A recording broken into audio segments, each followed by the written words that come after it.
आज बाटोमा हिँड्दा हिँड्दै एउटा आन्टीले मलाई सोध्नुभयो, बाबु तिमी त्यो फलानु घरको फलानु छोरो त होइन भन्नुभयो। फेरि मैले भने आन्टी म त्यो फलानु घरको फलानु छोरै हो, तर त्यो फलानु को हो चाहिँ भन्दाखेरि मैले आन्टीले मलाई भन्नुभयो त्यो फलानु त तिम्रो मम्मी बाबा होइनन् र भन्नुभयो।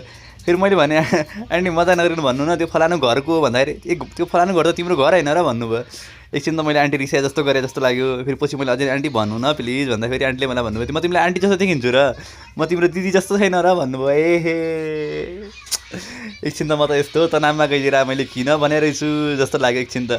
फेरि पछि भन्नुभयो आन्टीले म त अझै आन्टी होइन म उन दिदीले भन्नुभयो तिमी त बल्ल कति वर्ष भयो, म त बल्ल स्विट 32 भने।